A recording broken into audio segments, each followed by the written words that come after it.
So it's a very software-driven solution. It's all proprietary algorithm-based, and it's allowed us to do a number of things that are different than the others in the space. We've reached a level of accuracy that you'll see in the demonstrations that's far beyond what other folks have been able to do. So accurate to 1/100th of a millimeter, we can track the palm position in the fingertips for as many as fit in the field of view. Again, that accuracy levels open up a lot of application opportunities that haven't existed before. It's entirely embeddable. Because it's such a software-driven solution, this little piece of hardware that you see here is the device. These are going to be available to you students. We have 30 that we've donated to the group. You'll be able to, if you decide to do a project based on the LEAP, you'll be able to take these out on loan and spend time with them. We also just announced an embedded version. So HP will actually start shipping laptops, or has started shipping laptops with the device, an embedded version of this in it. And because of the software and how software driven this is, the hardware is incredibly simple. And Michael's going to walk you through what's in it. We've created a very content-rich environment. So those 70,000 developers are building applications. You folks will have opportunity to build applications and possibly even get them into our application environment. It's called Airspace. We've got north of 100 apps there and many, many, many more in the certification process and in process to being put to use. You'll see that it's incredibly powerful in terms of its speed. So you'll see there's no latency in the reaction between when you do something in the field of view and when something happens on the screen. If you've played around with the Kinect or others, you'll notice a bit of a lag when you actually have a movement and something happens. This powerful lack of latency makes a huge difference in what you can actually do with this platform. And then one thing that we think is really important, we wanted this platform to be accessible to everyone, as many people as possible. Having such a great software-driven platform has made the device and the platform very inexpensive. Right? It's a very simple piece of hardware with very simple commoditized components in it that allows us to keep this very inexpensive and very accessible to anyone who wants to take part with the platform. So as you'll see, there's really three main components in the platform. We've got the peripheral that I talked about, the controller. It has a USB connection to connect to any type of computing device with the supported software. We've got our software development kit and drivers. So there's a set of drivers that run on the Windows or Mac machine that you're connected to. And then we've got the software development kit that we've made available to everyone at no cost on our website to access and get and build applications with. And then finally, we've got our Airspace App Store where there's third-party applications, both free and paid-for applications. And it's everything from personal productivity to artistic, like music and painting and drawing, to business applications like CAD software and others. So I'm going to go through these quick, but I thought it would be useful as you think about the platform and think about how the languages that you can develop in and how that applies to the platform, just to run through a couple examples from the industries that we're seeing. So these are areas where people are making use of the LEAP platform to improve applications or improve outcomes in those industries. Education, as you can imagine, interactive displays, integrating with curriculum like you folks are doing with your computer science curriculum. Lots of applications for special needs students. So folks who can't, either for physical or cognitive limitations, interact through a keyboard and mouse are now able to get social interactions with computer applications and do things they never could before. And then a lot of universities doing user interface research for various industries have made great use of the device. Healthcare is an exciting sector for us that I thought would be important to touch on briefly. You can imagine sterility is of the utmost importance throughout all aspects of healthcare. In an operating room today, a surgeon might have to have an extra person there or unscrub and take their gloves off to be able to manipulate MRI images or CT scans or important patient information while they're in surgery. Very inefficient, could compromise sterility if it's not done right. This type of environment now allows you to interact with computer applications in a completely touchless manner, as you'll see in the demos, with gloves on. So they can leave the surgical gloves on, they can access the images and do it. Do everything they need to do in a much more efficient way. And we think there's some important applications there. Information access in what I call germ-rich areas. So hospitals, ATMs, all different types of areas where you don't want to touch something, but you want to access information. This has become important. Measuring regression as a result of a disease. If someone's losing mobility in their hand or their arms or in movement, being able to measure that because of the level of accuracy, or also progress. So if you want to measure the progress of a drug or the progress in recovery from something like a stroke, you can very accurately do that. And so those are some examples. Data visualization is another interesting space. So I'm sure you've heard a lot about big data. Everybody talks about big data. Well, those large data sets in various industries have created real complexities around user interfaces. And how do you interact with that data and find correlations, be able to find actionable information, be able to share it with colleagues? It's a huge challenge. As the amount of data grows, that challenge only gets bigger. 3D navigation with natural hand movements becomes a really interesting opportunity in that world. And we've seen a lot of input there. Manufacturing is another one. We're going to show you some videos from the folks at SpaceX using this in the manufacturing process. Also, the manufacturing floor is really dirty. And so they destroy mice and keyboards, and touchscreens aren't a great solution, but they need to access things like their ERP systems and other platforms on the floor, and it becomes a challenge for them. And then just a couple more before I turn things over to Michael. Retail. So hopefully at some point you'll go into a store and they'll have a Leap-enabled screen or kiosk where you can get access to product options, shop online if they don't have stuff in stock. I like to talk about it as non-intrusive consumer engagement. So I've been in sales since I graduated from college. But we all know when we walk into a retail environment, a lot of times you get pounced on by 3 or 4 people. We think using this type of technology, you can create real physical experiences with products and options and colors and different things without having to have a bunch of people jumping on top of people when they get into the store, and create some interesting things. Desktop productivity, you'll see some basic opportunity to work with productivity apps like PowerPoint, to do web browsing, to interact with your operating system, all without having to use a mouse or keyboard, or in addition to your mouse or keyboard, being able to get some different types of interactions. There's a lot of business applications that have inefficient user interfaces, or have interfaces that could do a lot more if they were able to take advantage of the 3D space instead of just a flat 2-dimensional user interface. So we think there's a lot of opportunity there. Salesforce.com might be a company you've heard of. They make customer relationship management systems. People like me in sales use them all the time, every day. But when you work with a big account, you may have hundreds and hundreds of records, and it's really hard to get a sense of the organizational structure or all the activities or what's happened inside of an account, because it's a very flat 2-dimensional user interface. So we think there's a lot of opportunity to improve the front end of various business softwares. And then other B2B type applications, we've seen biometric authentication. So the idea of holding your hand in the field of view and it's scanning your hand all the way down to blood flow, and then being able to use that later on for authentication to access and do transactions, access systems, log into your laptop, control your home automation system, you name it, there's a lot of applications. Command and control. So you can imagine, this is more of the Minority Report style thing when people talk about when they think about Leap. The idea of someone in a command area where they've got 5 or 6 screens with video or other types of content, and they need to navigate across applications and call up different videos and pull information in and do all sorts of interesting things. And then finally, CAD. Those environments have been a big early adopter of the Leap platform, and being able to create a more natural way to interact with models of things that you're creating in the design process, or adjusting after something's been built, or things of that nature. So that was just to give you a brief context in some of the industrial applications for the Leap. I'm sure you can imagine all the consumer applications, and if you've seen the website, you know what those are.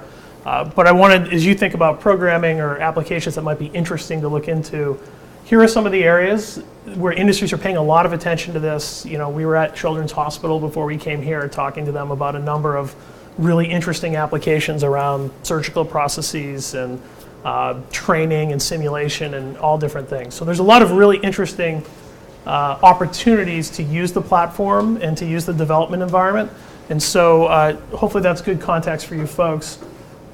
Kiwi's the smart one here, so I'm going to get out of the way and let him talk you through our development community, the development environment, and all the resources that are available to you folks if you chose to work with the Leap platform. So thank you. Cool, thanks. So you can see there's really no shortage of opportunities there, but I mean, one of the things we see a lot is people sit down with Leap and they're like, well, where do I start? So hopefully I can kind of sort of go through a few of the first steps of like maybe where to begin with all this, because it's a lot of people just say there's a lot of white space, so where do I start? So my name's Mike. As Dan mentioned, I'm kind of referred to as Kiwi. I'm from New Zealand, as you may be able to tell from my accent. I've lived in San Francisco for a couple of years now. Did my electrical and computer engineering degree back in New Zealand, so I've kind of sat in the same seat that you guys are in. So I handle platform growth and partnerships for our developer programs team. So I'll tell you a little bit more about what the developer programs team means in a little bit. But basically, Dan mentioned this is the peripheral you see here. So this is kind of the history of where it kind of came from. So you can see there, we started back with like a very, very early prototype. Now, all that's in this, you can kind of see here a little bit. Well, it's a bit hard to see on this display, but really all you've just got is a couple of infrared optical sensors and a couple of infrared LEDs. The hardware is actually incredibly simple, and that's why we're able to keep it so low cost. The magic is really what's happening on the computer and the software and the driver layer, and that's really where the breakthrough for the company came.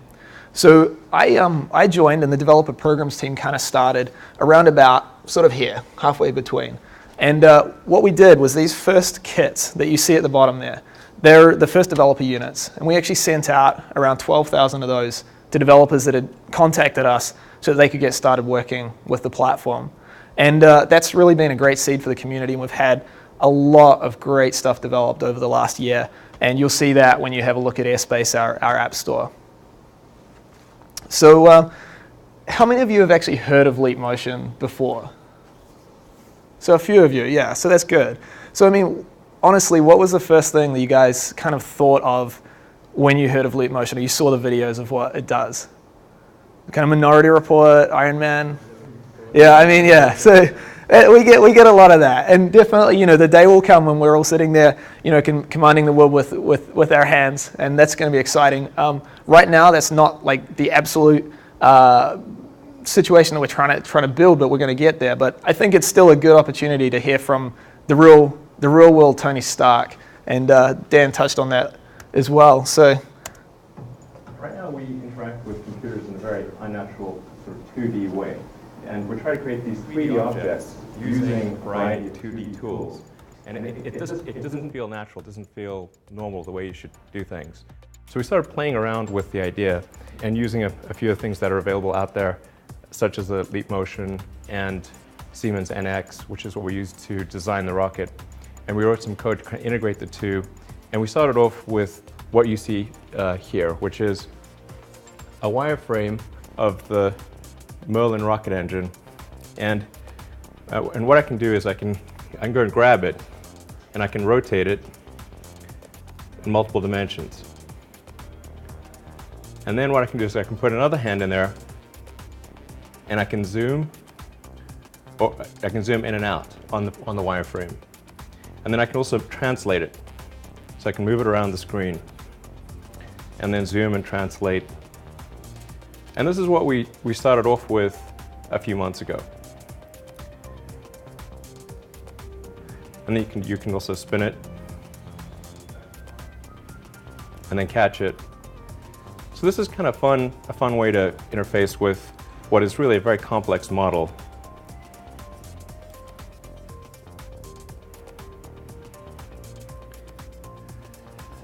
Now we'll go from this to what we're able to advance to a few weeks after the wireframe, which is to actually use a full 3D CAD model of the engine.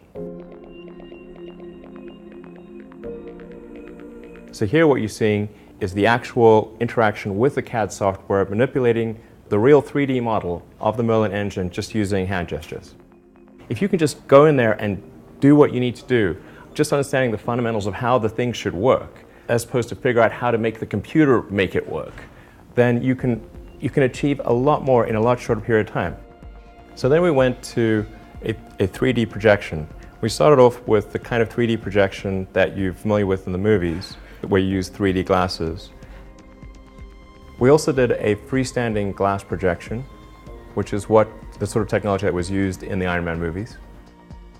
And then finally we used the Oculus Rift, which is immersive virtual reality that actually tracks your head position, and you really are moving around the object. It feels like it's right there in front of you. Now let's use this for an actual component on the rocket, which is a cryogenic valve housing. You can really apply your intuition and take something from your mind to a physical object with far greater ease than we currently do.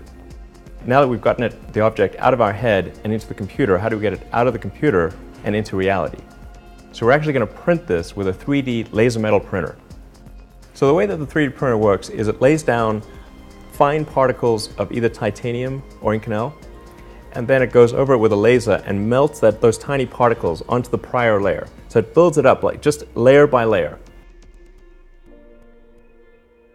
So I believe we're on the verge of a major breakthrough in design and manufacturing, in being able to take the concept of something from your mind, translate that into a 3D object.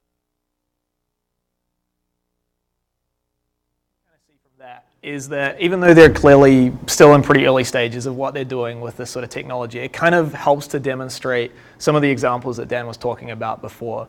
So I mean, they're really starting to investigate what are these sort of next generation uses for this sort of 3D gesture technology. So I think that's just kind of an interesting intro to kind of seeing how some of this technology is being used. So I'm going to take you through a little bit about, some of it's going to be pretty high level, but we'll leave some time at the end for like question and answers if you guys have some like deeper questions you want to go into. But we'll just sort of talk a little bit about like building on the platform, go a little bit into the high level aspects of the SDK, have a look at like what some of the resources are that are available on our website or through the community, and I'll show a few demos of some of the stuff that's actually out there that you can check out and give some inspiration, and if you wanted to use this in a project. And then sort of just how you can approach us for help. Like, we're here to help you guys if you want to develop. So we just want to make sure that you're aware of that. So as Dan mentioned, we've got airspace. So this is kind of like what's the real benefit for starting to build for a Leap Motion controller? I mean, is it just a cool piece of technology? Is it a kind of a gimmick, or is there sort of something more to it? And Dan talked a bit about the industrial applications, but on the consumer side, we've actually got like a really, really thriving app community as well. And you might be sort of saying, well, another app store. So we kind of more prefer to see it as like a place of discovery. So this sort of technology really, it's exemplified by software that is built for it. It's not so much a system where you can kind of port an existing touch application across. The best applications are the ones that are built for the technology. And so when you go and buy a Leap Motion from a store and you plug it in, the first thing you see is airspace. And so that's going to give you a place to basically find all of the software that's built for this platform. We've got over 100 apps in the store now, so that's a pretty good considering we launched just back in July. We had over 1 million app downloads in about the first 3 weeks. And we cover sort of categories: productivity, games, education, creativity tools, music, science, and the store supports native as well as web apps. So it's a pretty good ecosystem for anyone that's buying the unit to like have a lot of stuff to use. But for your side, on the development side, what that means is there's an awesome opportunity to get discovered.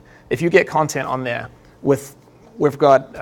we shipped a couple of 100,000 pre-orders. We're now in all the Best Buy stores throughout the US, Canada, UK, France, Australia and New Zealand, and we're about to launch in other parts of Europe.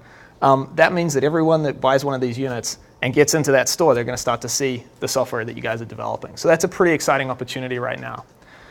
Some of the other things that are coming up that may be worth thinking about in like a year or two, as you sort of go through and you develop different, your programming abilities and start to look at different types of software development, is there are actually some opportunities sort of post-graduation. Some of our venture partners have actually put together a $25 million venture fund called the Leap Fund. They've actually already funded like their first company. So that's been really great to see, like starting to see that kind of business ecosystem building around the technology as well. And shortly, we're actually going to be seeing a new accelerator as well. So they'll be taking through teams, new teams that are just forming with some great ideas, and they'll be providing them with mentors, and there's some pretty great mentors in that program. And that'll be starting, so they'll be kicking off next year. So you'll start to see some really cool stuff coming out, not just on the app side, but in terms of like new businesses that are building around this technology. So we provide an SDK We're supporting both native and web development. I understand you guys are mainly working in C at the moment, and you're going to be touching a little bit into JavaScript in a while. So that's great. We've got support for C++. We do have a pure C API, but it is built by the community. But I can show you how to get to that. So the C++, C#, Objective-C, Python, and Java. So if you've got any familiarity with any of those languages, there should be something there for you to get started. The SDK is available from our developer website, which I'll go through in a little bit. And then for the web development, we've got a full JavaScript API. So this is probably something that might be interesting as you start to go into the rest of this course, because my understanding is you're about to start to go into some JavaScript. And there's a load of great examples and tutorials on the JavaScript API. So I'll walk you through some of those things as well, and that'll be a good kind of platform for how to get started. So first is our developer portal.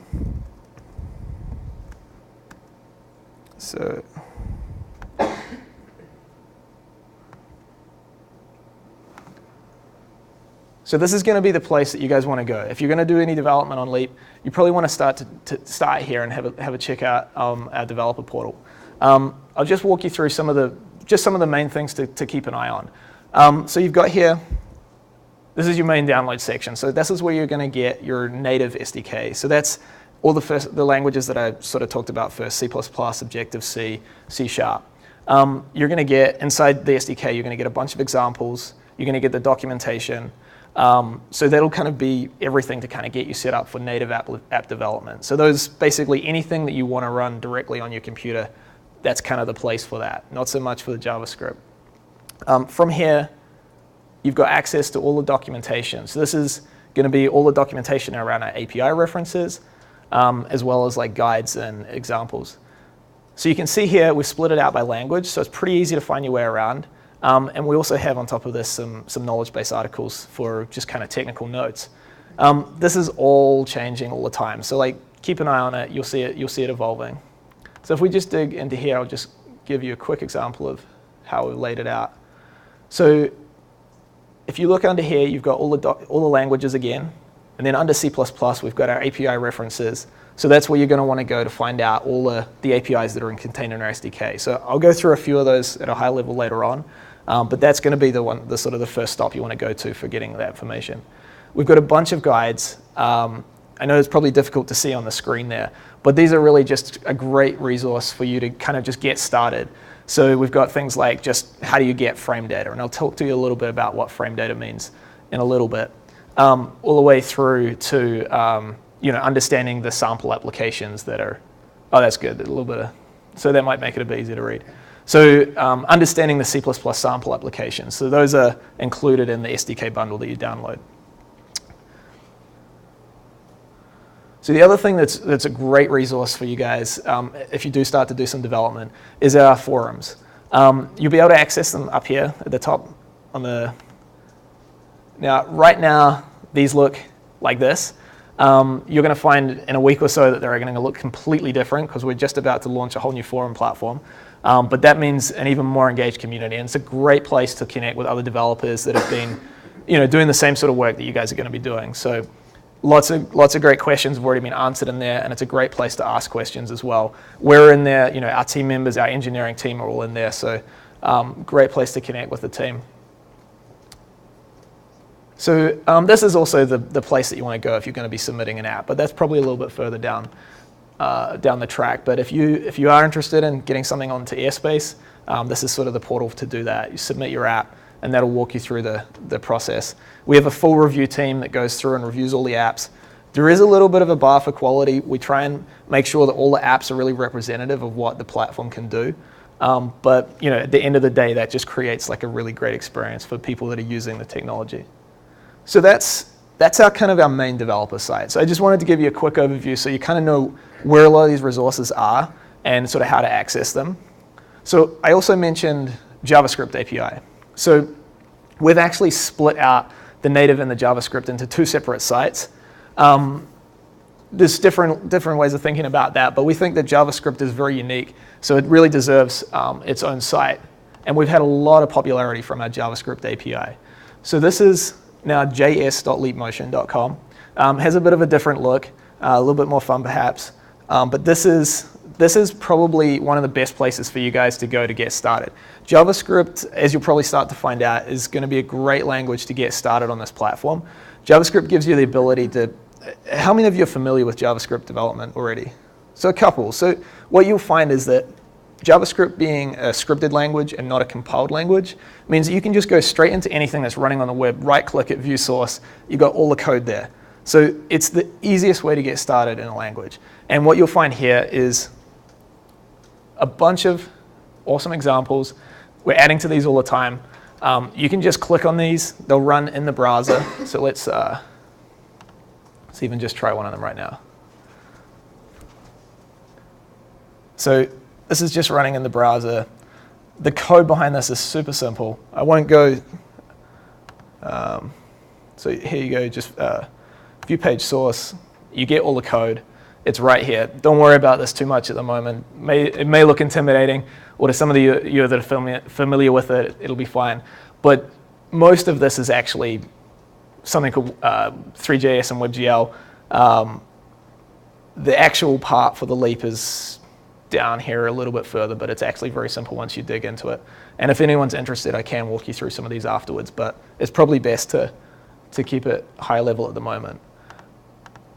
But anyway, so this is a great place to start looking at some different examples. And you can see here we've got some just basic demos to some different types of menus, a globe that you can interact with, some data visualizations. There's just a whole host of stuff. It's a great place to just kind of check out some source code. The other thing that you'll find here, which will be a big help to getting started, is we have a great set of tutorials. This walks you from the very basics of just how to get a frame, and like I said, I'll go through that in a little bit, through to getting a basic application set up. So I can definitely recommend js.leapmotion as a great place to start if you're thinking about doing some development.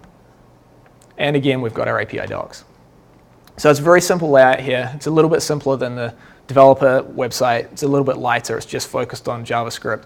But you've kind of got those three main things: examples, tutorials, and APIs. And that'll just be a big help, I'd say, for getting started. So I'll just jump back into this.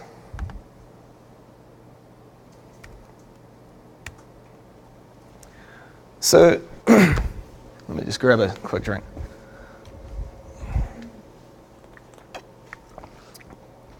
So this isn't really about what is the Leap Motion controller. What I wanted to kind of talk about here is a little bit like, what is it not? So a lot of people, when the Leap Motion came out, they're like, oh my goodness, this is a mouse replacement. This is I never need to use my mouse and keyboard anymore. So we don't really see it that way. Because if you remember when the mouse came out, the keyboard didn't disappear. The mouse augmented the keyboard experience. And so that's really what this technology allows you to do. It allows you to augment the experience that you're having. It allows you to do some things better. And that's really what developing for this platform is all about.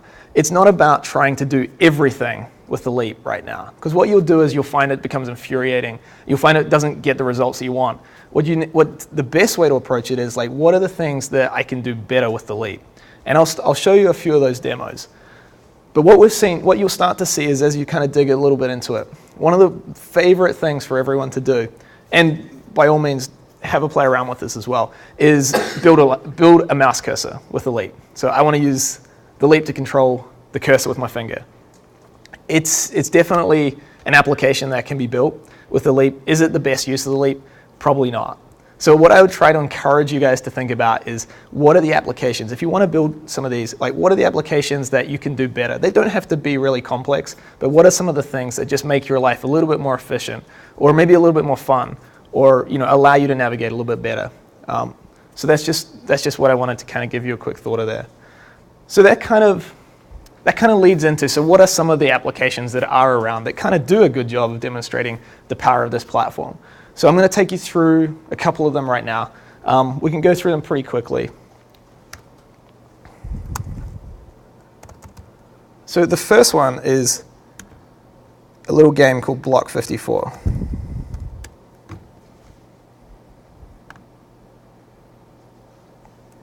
Which I'll put on your screen, not on my screen.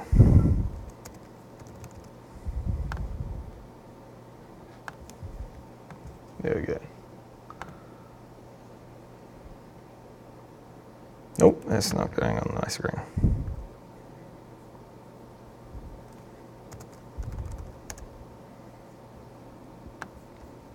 We'll try it windowed instead. All right. All right, so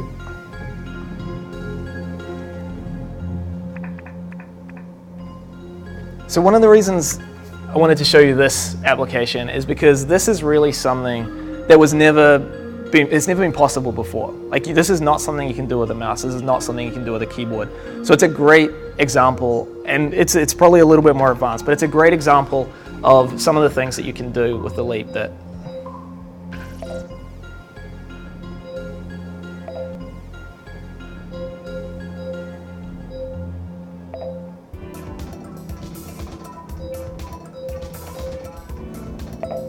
So what you see here, we've got a Jenga tower, obviously, or it's a block 54 tower, I should say.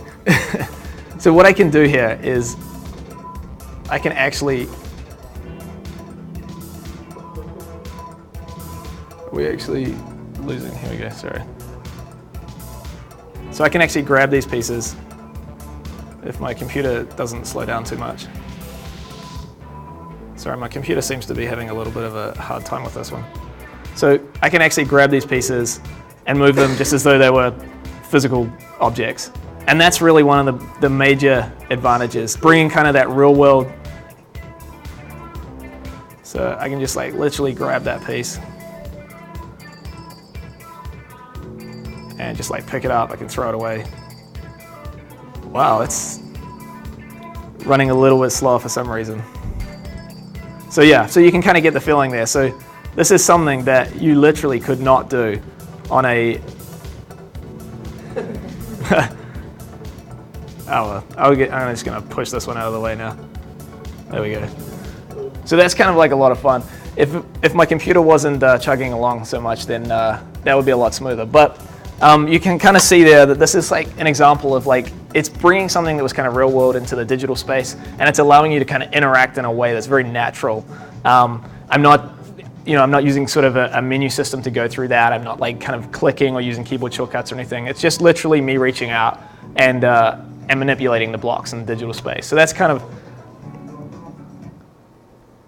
so that's, where we go.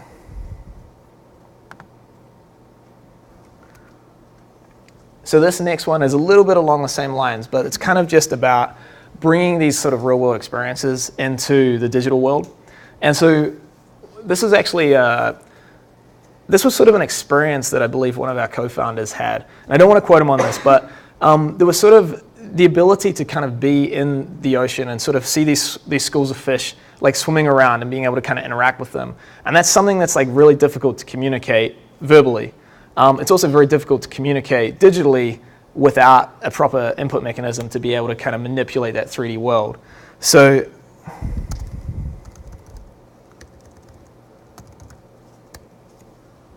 just bring this one up.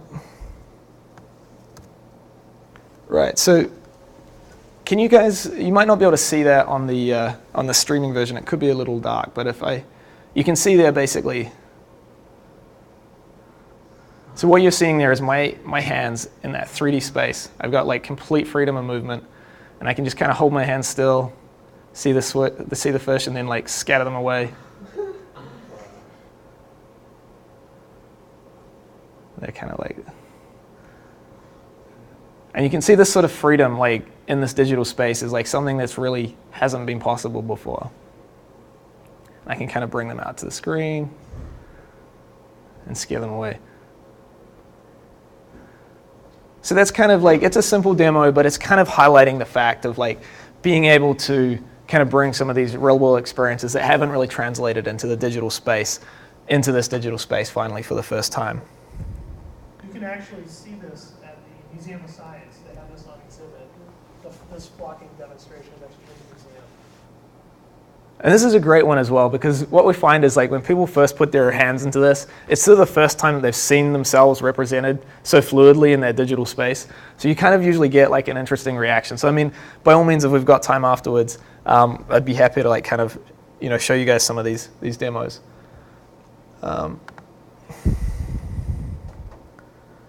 So this next one, I won't bring the slide deck up again, but this next one's kind of about oh, where is it? It's kind of more about, oh my goodness, there we go. It's about kind of just creating an experience that you can kind of just explore. So there's sort of very limited rules to this. It's just kind of creating this kind of immersive experience. And the developer that built this is a guy called Eddie Lee out of Japan. And this was actually an experience he had in Kyoto. And he wanted to basically bring that experience and share it with other people. So you can see it's just like a very, I don't know if you can hear that, but you can kind of just drag your fingers through the water and kind of mess around with the reflections. There's nothing that's sort of telling me what I can do, but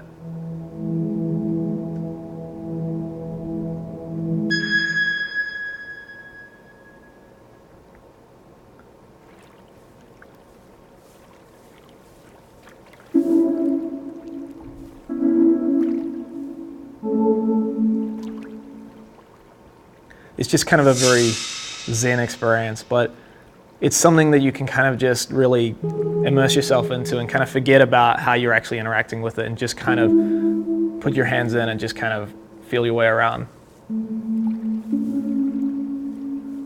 And you can see the entire environment is there to just kind of play around with.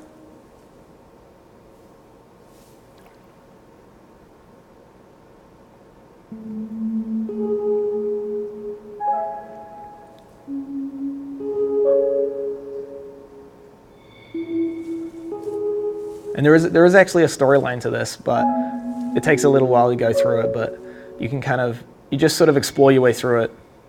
And it's kind of a lot of fun and a lot of just sort of natural kind of interaction.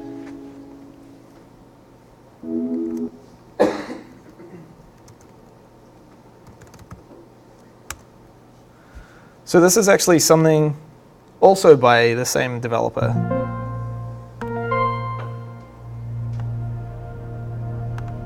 This one's a little bit crazier, but it highlights some interesting use cases that and again, something that you kind of can only really do with this sort of platform. So I'll just come around here.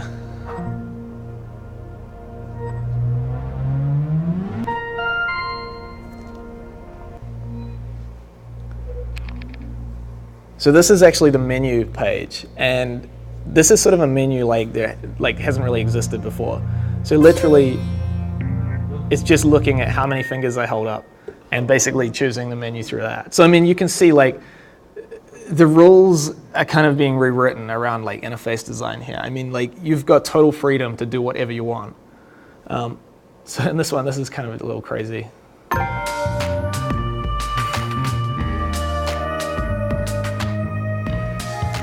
I love these guys.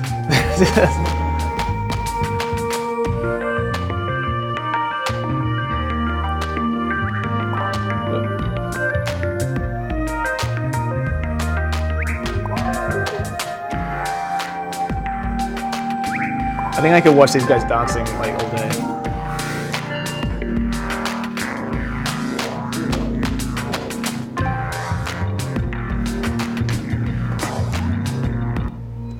And yeah, he's got a whole bunch of different experiences there.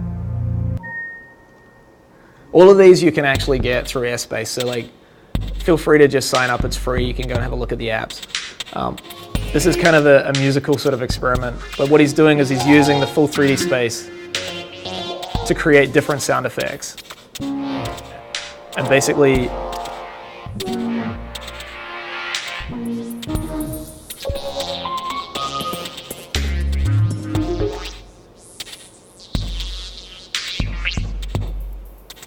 probably a little bit hard to hear through the sound system, but basically he's using this full 3D space to create a new type of instrument. And then through whether I use like 3 fingers, 4 fingers, or 1 finger, I can basically start to change the effect of the sound.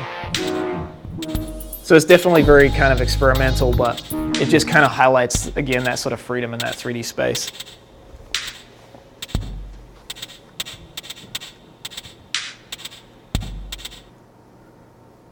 So those, I mean, you saw Block 54, it's a game, and the last two are kind of more sort of creative, kind of experiential kind of things. And I mean, it's easy to kind of get wrapped up in that kind of creative world, and there's so much amazing stuff that we've seen come out. And if nothing else, that's a great reason to just develop for the Leap Motion. We've seen so much amazing creative stuff. But there's also sort of an element of efficiency. And so I just want to show you a quick integration that the Google Earth team. Now, some of you may have seen this before. Hopefully I've got an okay connection here, because it is a little bit bandwidth intensive. But you're all probably familiar with Google Earth and how you generally would navigate around that. Like, you know, it's kind of click and drag. You've got the sliders for like zoom in, zoom out. If you're kind of really proficient at it, you've got keyboard shortcuts, click and pan and tilt. There's all these different ways that you can kind of navigate around this 3D environment. But what the Google team did was they kind of just rewrote the rules on that. And yeah, we might have a little bit of bandwidth issues. But what you can kind of see there is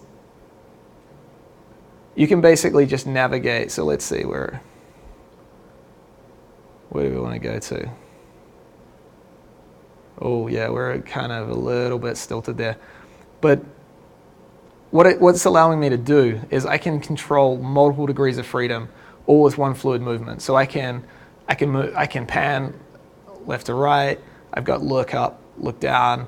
I can change my elevation. I can move forward. I can basically go and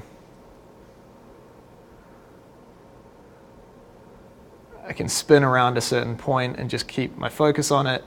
I've got complete freedom in this 3D space. And all of a sudden, like, my efficiency of navigating around this space is just multiplied, immensely. So I can jump from Boston to San Francisco to New Zealand in a couple of seconds. Like previously, that sort of operation would have taken me, quite a few different clicks and movements and keyboard shortcuts, and I have to remember it all. So this is sort of an application where this sort of natural interaction is allowing sort of a greater efficiency. So that's kind of another thing to kind of keep at the back of your mind. Is there something I can kind of make more efficient in what I'm kind of building? And the final one I kind of want to show you just before I go into the SDK is sort of about the educational possibilities. And this is something that Dan touched on lightly with the Children's Hospital. We've gone full screen, hang on a second.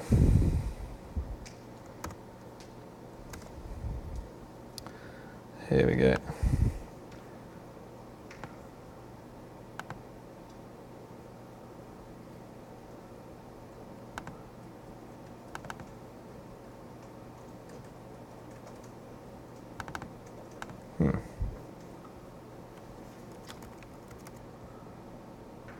This is a bit strange.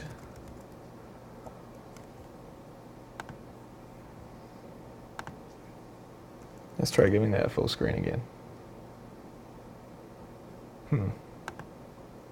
Well, that one doesn't look like it wants to run on this projector for some reason. Oh.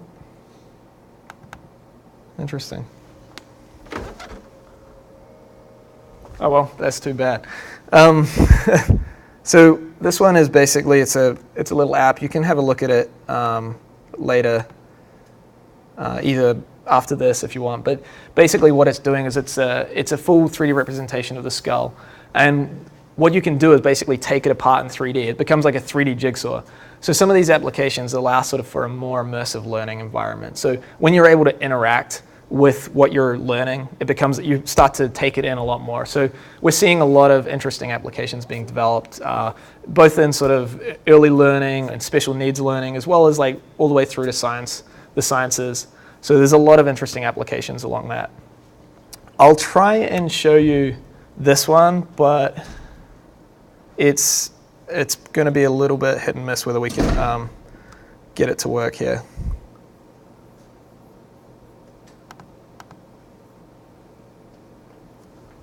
So,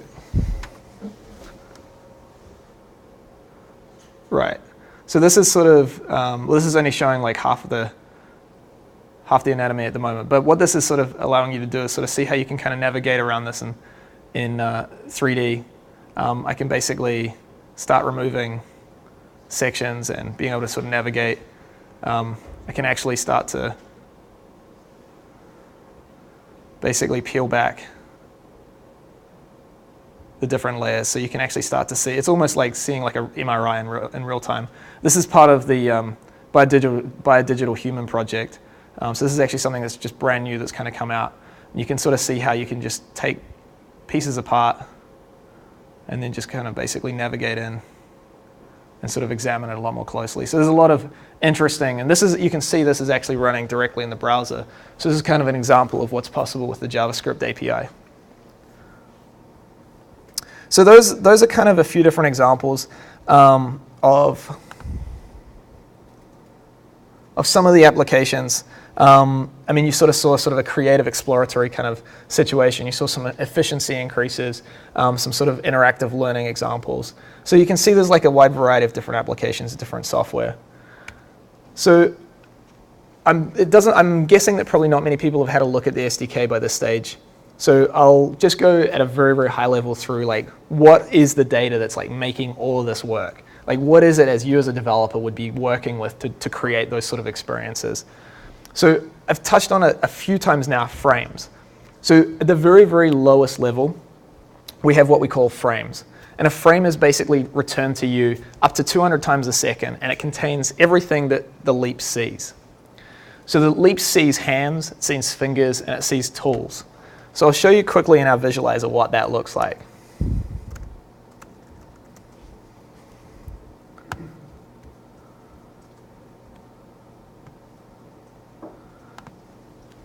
So if you're interested in doing some Leap development, this tool here is probably going to be one of the most useful things that you can start to play with. It's actually not immediately clear, possibly, where you get to this from. And I'll show you quickly, just so that you're all aware of where you can actually get to this. So when you're running the Leap Motion software, you've got this little icon up here. This is where you can launch airspace from. It's where you can get to your settings from. One of the things in here is this thing called the Diagnostics Visualizer. And that's under troubleshooting. It'll launch this tool here. And this is basically... Just so your presentation doesn't get interrupted, you want the charger? Oh, right. Yeah, thanks for that. I noticed that as well. It should be around. Thanks. It just kind of popped out before. Thanks for noticing that. So this is basically just what the Leap is pumping out. So this is the data that's coming out, being processed by us. And at the end of the day, this is what you get. So this is hands and fingers, basically. What you're seeing there is all my fingers represented in real time, down to 100th of a millimeter. You can see their arrows. The arrows represent the direction of my finger. So that's something that you'll get through API. You can see where they're drawing. That's the position of the fingers. And you also get the velocity and the speed, the velocity at any one time as well. And you'll see there the two big circles representing my palm. And you've got a big arrow sticking out the bottom, or the top if I hold my hand upside down. And those are representing the palm normal vectors. So basically, normal vector being just a vector that's sticking straight out of your palm surface. So those are kind of the fundamental building blocks that you'd be working with building Leap software. And this tool allows you to kind of really see exactly what's going on. And there's a few things that you can kind of do, a few little tips in this visualizer that may be helpful. One is just to represent your fingers a little bit more clearly. The other thing that may help is this is essentially what the Leap is seeing. So I mentioned before there's a couple of optical sensors. So these things have basically a field of view of about 150 degrees. And so this yellow box here is representing what this can see. So you can see here, as I go outside that box, I'm starting to lose my hands. And if I start to go outside here, it'll still pick it up, but you're starting to like lose it on the edges. So this kind of gives you a bit of a sense of the space that you're having to play with.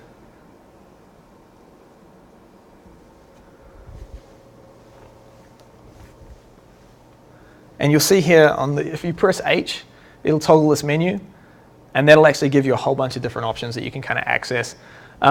Most of it you probably won't need, but it's just kind of a great way of kind of visualizing what's going on without getting like dug down into the data.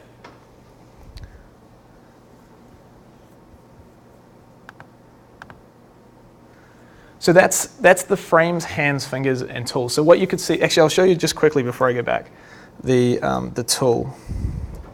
So let me see, this should work. Right, so you can see here my hands, and if I bring in this pen, it's coming up as gray, and what that's saying is that that's a tool. So we have what we call a tool API. It actually recognizes objects like pens or paintbrushes, anything that's roughly of this sort of shape. It'll be able to tell that that's not a finger, and you can actually use that to your advantage when you're building software for this. So that could be anything from you can start to bring real-world objects into your application, for example. So you might have like literally an easel of different paintbrushes, and each paintbrush you've coded up to represent a different brush in the software. So instead of actually changing it through a menu in the software, you can literally just pick up a different brush and start painting with it and have the software adapt to it.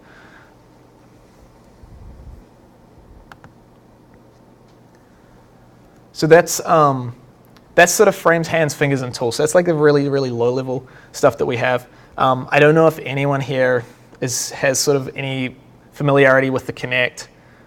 One of the things we get asked a lot is like, where's the raw data? And what that means is in other 3D tracking systems, you have a thing called, it's basically a blob of data. What we do here is create more structured approach. So this is actually the lowest level data, and we find that because it's structured like this, it really helps people to get started quicker. If you just got given a full 3D blob of data, it becomes very difficult to work with. So that's kind of one of the reasons why it's structured in the way it is. So is there any questions just around any of that? No.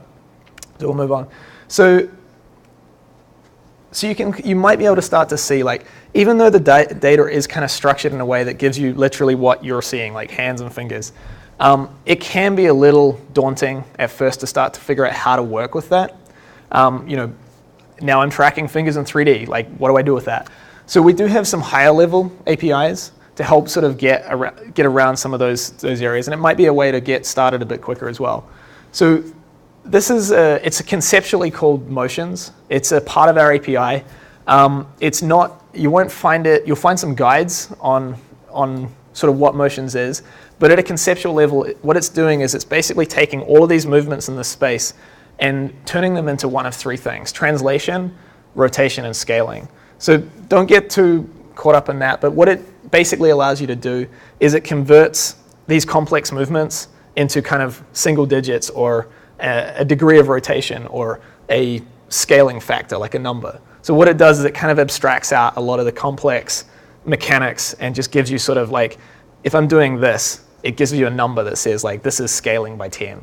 So what you can do then is if you had an image that you wanted to enlarge, you could grab the image and then use this sort of API to say, well, now I'm scaling it by a factor of 10, and you don't have to worry about all the data that's going on. So it's something to just keep at the back of your mind. It may make it a little easier if you're trying to do some of those more complex interactions. So that's what we call the Motions API. You won't see it actually called Motions in the documentation.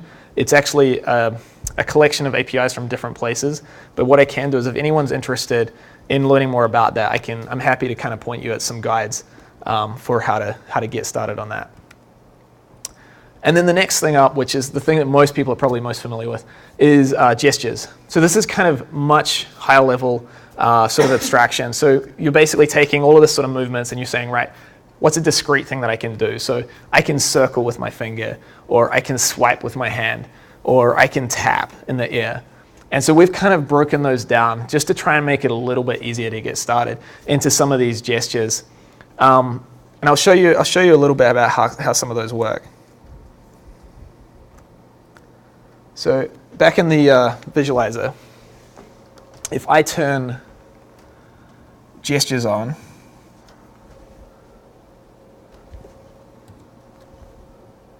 let me just stop that so it's not rotating and making everyone dizzy. All right, there we go, and I'll turn that off.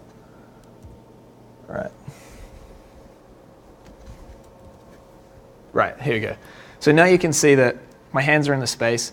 If I draw a circle, it's coming up and showing a circle. And you can see that's actually in any plane. It doesn't really matter how I draw it, but it's basically detecting that I'm drawing a circle with my finger. And at the API level, we've tried to make that as sort of as easy as possible to use. So you don't really have to think about the kind of the mechanics of like tracking points in 3D and figuring out whether it's a circle. You can kind of just say, is a circle happening? So it's one thing that you kind of can use as a control mechanism.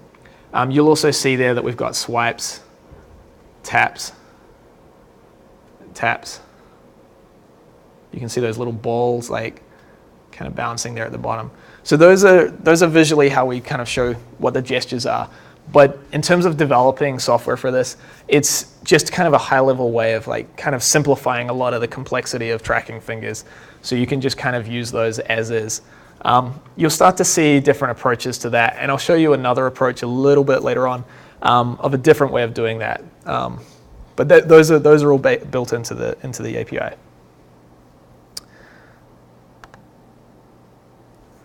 And then, so we have a few other kind of parts to the SDK that might be interesting to you guys. So just to cover those last bits, there's sort of 3 levels of abstraction I kind of talked about. The low level, which is the frames, the hands, and the fingers. The kind of the middle level where it's converting a lot of that movement into continuous movement. So, rotation or scaling or translation. And then to the next level up, which is the gestures. Like, am I doing a circle? Am I doing a tap? Am I doing a swipe? Then on the other side of it, we've got things called the interaction box. I don't want to go into too many details because, I mean, this is all just to kind of give you a bit of a taste of what some of the things are. You're definitely more than welcome to kind of reach out to me with specifics later on about this.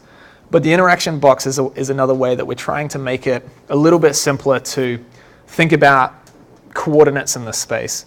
So I mentioned before, you saw this space. It's kind of this 3D inverted pyramid. That could become a little tricky. You can sort of see it there. That can become a little tricky if you're trying to translate that into kind of screen space where you're displaying what you're working on. So what we created is an interaction box that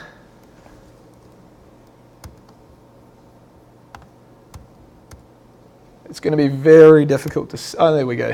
If I turn that one on. So you can see that white box there. And basically what that's doing is it's saying, it's just mapping that to 0 to 1, 0 to 1. So you just get like a scaled space that's always kind of fixed. You don't need to worry about how far you are above the device or wherever it is. And this adjusts. At least it should adjust. Okay, this is obviously demo mode. But so basically what will happen with that is it'll kind of just adjust to wherever the person is above the device, and it'll create a consistent space for you to work in. So it sounds a little complex with the way I'm explaining it there, but what it essentially allows you to do is just forget about where the person is. It just gives you a scaled 0 to 1 in the Y, 0 to 1 in the X, and you kind of just don't need to worry about all the complexity of like where the person is, whether they're using big movements or small movements, and it just kind of scales everything for you. So that's just something to keep an eye out. If you do look through the documentation and you see something about interaction box, that's kind of what that's referring to. It can be a little difficult kind of concept to kind of understand what it is, and it's unfortunate that it's not scaling up with me, but that's okay. And while we're on this view, the other API that would be interesting to maybe talk about is our touch zone API. So one of the first things that people ask is like, how do you click with the leap? It's kind of an interesting question because you don't really need to click with the leap.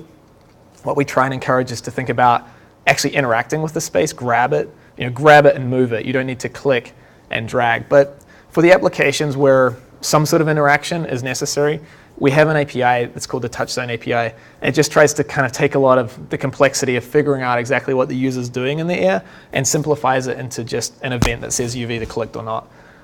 And I'll just show you very quickly how that kind of works.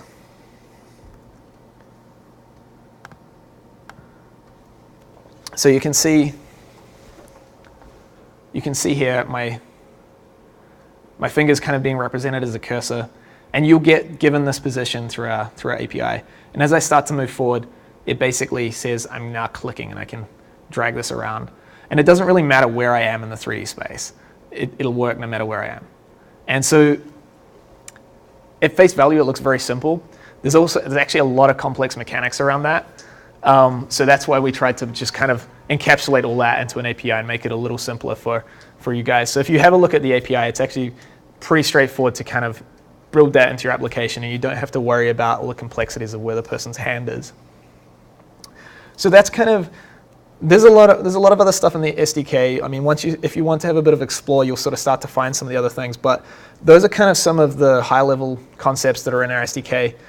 It might be a little bit much to kind of take in without having had a chance to play around with the Leap yet, but I just wanted to kind of give you a bit of a flavor of like what's in there, so that when you do get to it, as I said, feel free to kind of reach out to us. I can point you in the right direction for any sort of documentation to help you get started.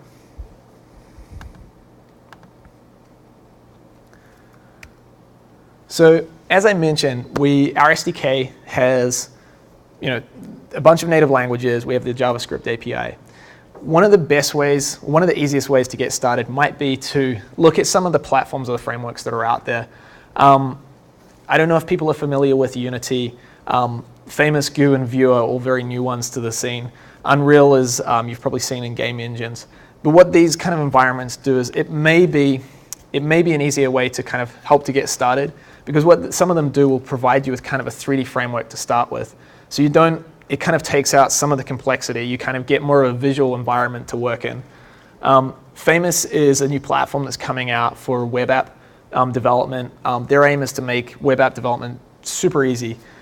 So that'll be coming out. There's no time frame for it at the moment, but if that's something you're interested in doing, it could be one to kind of keep an eye on. Goo is an amazing HTML5 gaming platform. They're doing sort of a very visual editor as well online, again for high performance web apps. Vue is something I can go over very briefly. This kind of brings in the concept of rapid prototyping, and I don't want to go too deep into that, but one of the things, if you are really interested in getting into this sort of development, finding a good tool to do rapid prototyping could be really valuable. And what I mean by that is it's a framework where you have to do very, very little effort to get like a lot of return. So you don't really need to do a lot of coding. A lot of it's very visual. It's dragging blocks around. In fact, I can show you a very, very brief example of this.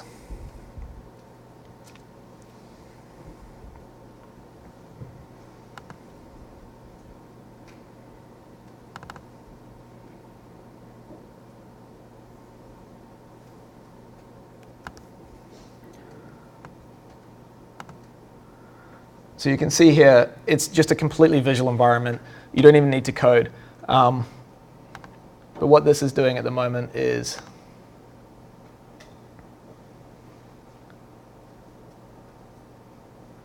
oh, great.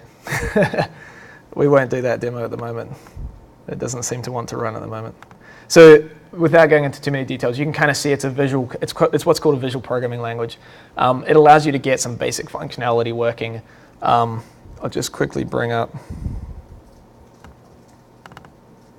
a completed version of this. So you can see here, this is a very simple application that basically, it takes an image and allows you to move it around with the Leap. And these green blocks here are essentially all you need to do to get started with the Leap side of it.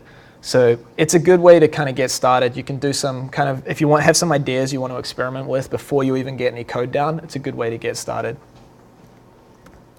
Yep. If we use that, could we look at, would it translate it to actual code? In that situation, I don't think you have the ability to translate to code. There are definitely some other frameworks out there. Quartz Composer is actually an Apple tool. It's no longer officially supported, but there's a big community around it. We've seen some amazing Leap stuff come out of that. There's some plugins available. I think there is access to lower level code from Quartz, although I'm not entirely sure about that. Okay. But that's a good question.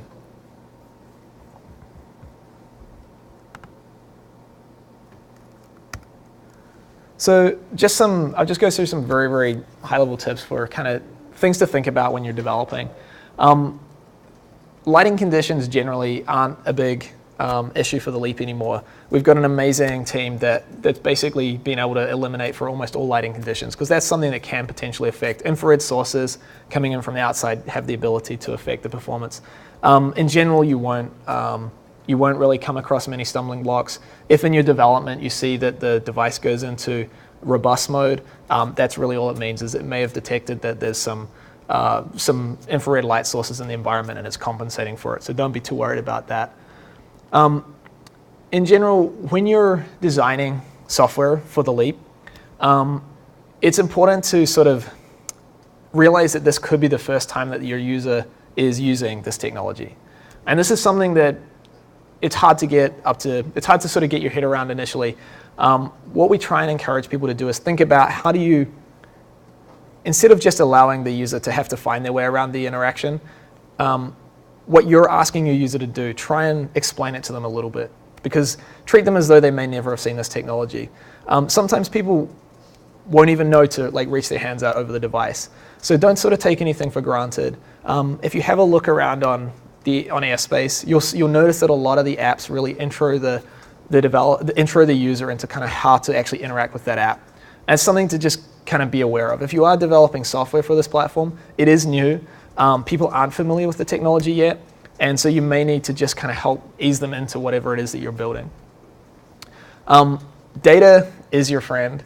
I mentioned before the visualizer. It could be one of the best tools you use. It just allows you to kind of look at what you're doing. Think about what it is, the action that you're trying to do for this, that you're trying to code up, and then just look at what it looks like in the visualizer. And then it'll give you kind of a better sense of what that data means that you're getting out of the SDK. If you're doing anything that is around that needs a menu, menus are something that you want the user to be able to do without even thinking. It's not really part of your application, it's a part of how the user uses your application.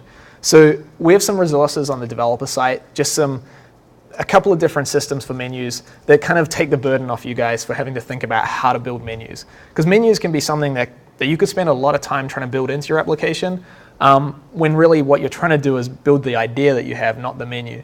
So I would recommend, if you have to do any sort of menu systems, definitely have a look at the resources we have on the developer site. We've got some great examples of how to do menus and how to kind of keep them consistent so that users have a consistent experience across applications. Visual feedback. So what I mean by that is if for example, you're trying to do something that is showing a 3D space, it's very important to provide some sort of visual feedback. So whether that's showing where your fingers are in that space, or in the case of block 54 that we saw at the very start, you may have noticed that the pedals were illuminated, and when I went close to the building, the tower of blocks, you could actually see visually that I was close to them. And it's a small trick, but it's actually a very important one to make sure that the user is oriented in that 3D space. And again, rapid prototyping. If you can find some tools that you find helpful, I definitely would encourage you to invest the time in it. Being able to get your ideas out quickly, instead of having to spend a lot of time coding at a low level and trying to figure out how to code it up. If you can get those ideas out in front of you, play around with them a bit, and then code it up, it could be a great sort of time saver. So we're kind of getting to the end. How are we for time? Let's go about 8 minutes till 5:30 officially. Finish at 5:30? Yeah, that was the spot we advertised ideally. Okay. But we can do one-on-one Q&A after. Yeah, I won't go too deep into the rest of this then. I did mention before a different way of doing gestures. If you're interested and you are working with JavaScript, this is a platform. This is a JavaScript application that a developer named Rob O'Leary built. What it does is it takes a lot of the complexity out of recording and using movements. So what he's done is he's basically created a gesture recorder. You can type in the gesture, record it, it spits out something that you can then pull into your application. So instead of having to code up all the complex movements in 3D, you can kind of just take this, do the action, and save it for your application. So that could be an interesting tool to help you get started. I can go through these very quickly. It's just a couple of videos that sort of show some of the interesting applications that some of the stuff you might not see either in airspace, but it's sort of floating around in the developer community. It's just some amazing work that people have been working on that shows some of the different kind of maybe some more unique applications possible. So this is a system that's using basically head tracking on the camera to give that depth perspective.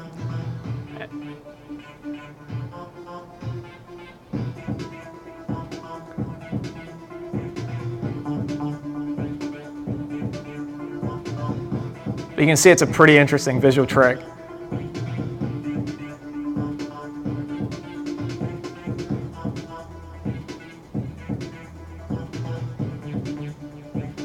So that's kind of an interesting thing that is possible with this type of technology. Whoops. Oh, didn't mean to do that. And then some of you may be familiar with the Oculus Rift. This is just some experimental work that some of the developers have been doing around combining leap motion with the Oculus Rift. So for the first time, you can kind of be inside that virtual world. So that's kind of going to be an interesting approach for gaming coming up soon. This is a VR, Oculus Rift is a VR headset.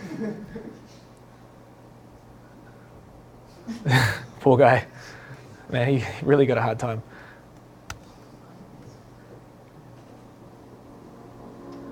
And this was an exhibit that was done using projection mapping with the leap motion. Just kind of a really nice kind of interactive environment where people could kind of just play around. You can see there they created these 3D trees using projection mapping techniques.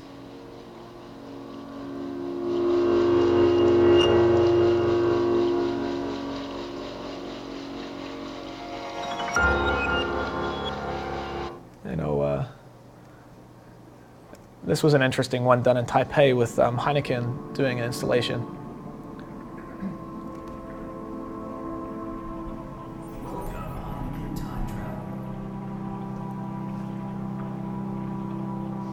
Please follow the instructions and start your journey.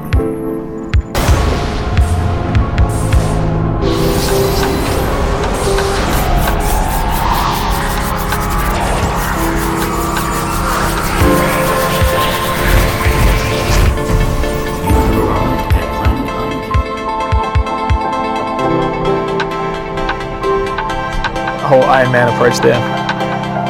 But for the sake of time, I'll just quickly get to the end. So I mean, if there's sort of three things that'd be nice to kind of take away, because I realize there's like a lot of information that we just kind of covered, and a lot of it you'll really need to kind of spend a little bit of time to just kind of dig down into the resources that are available. But I think the first thing is really, if you are designing software, try and design for the user, not for Iron Man. So sort of forget about like, I want to be Iron Man. I want to be, you know, on the Matrix. I mean, not the Matrix, the Minority Report.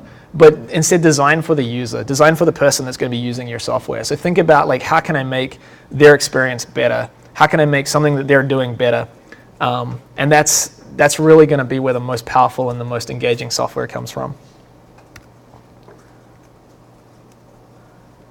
And if you're familiar with sort of UI, UX, you can almost throw the rules out the window in some sense. With this sort of technology, we're starting to rewrite the rules as we go.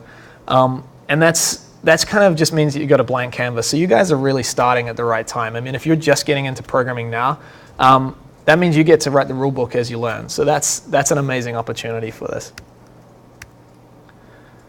And I would just say again, be able to find a way to prototype quickly and then build. Don't necessarily waste all your time getting into the nuts and bolts straight away. See if you can get your ideas out.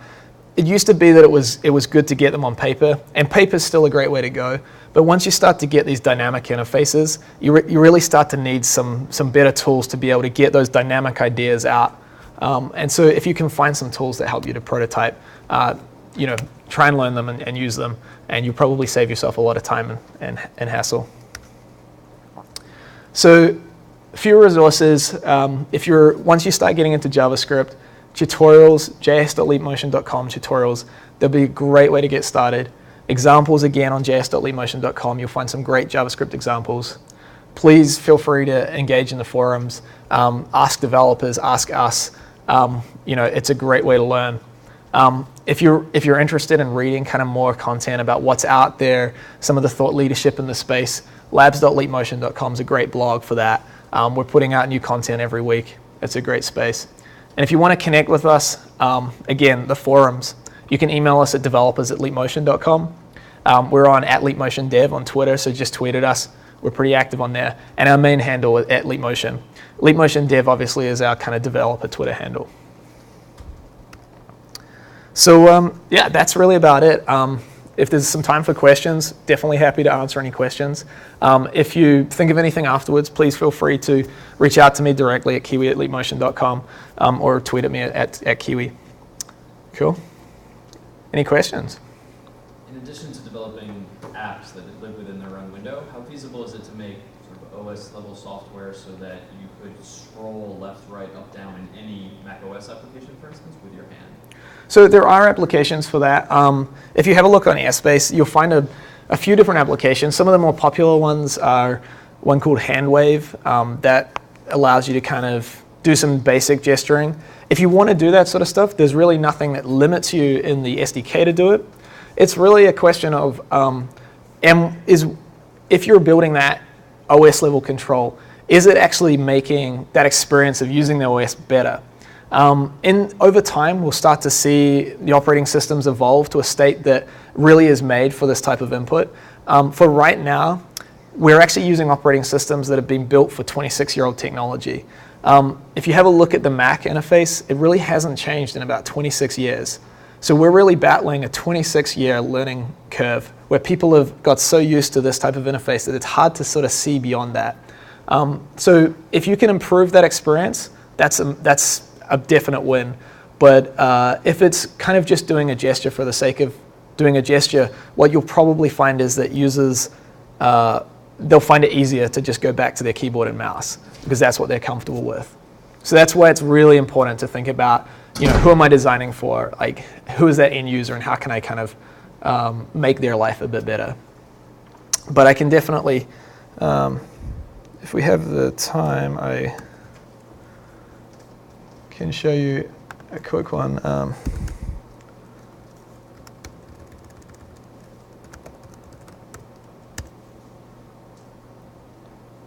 This is an interesting one that just came out.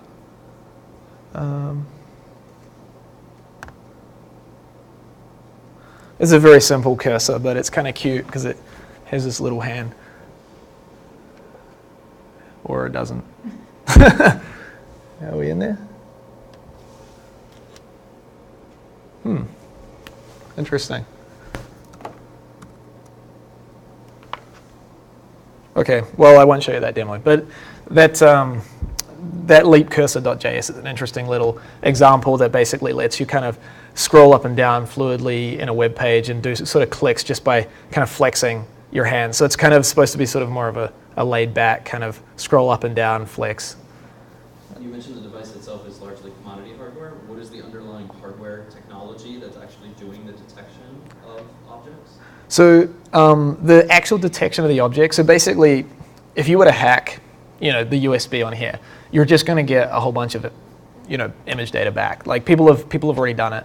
Where the magic is happening is basically once it gets into the computer, it's essentially some proprietary algorithms that were originally developed by our co-founder and have now they've taken on a life of their own. But is it though infrared or magnetic field that you're interrupting? So it's just purely infrared. So literally, it's kind of like having a little webcam sitting on your desk and then a spotlight shining on your hand. It's just all done in infrared. So it's just some infrared optical sensors and some infrared LEDs, and there's really nothing too complex about it.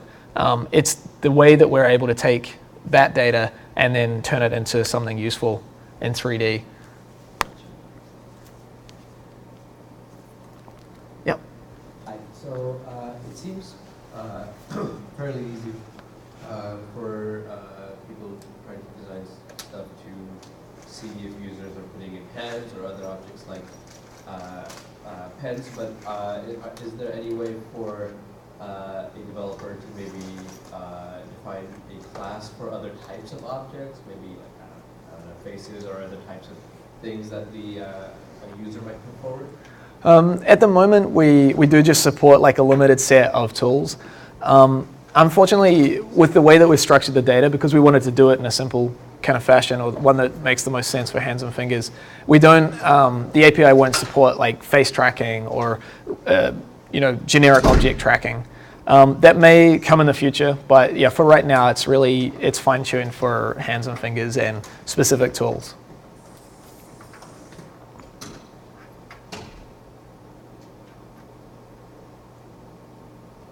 Cool. Thank you so much. This is terrific.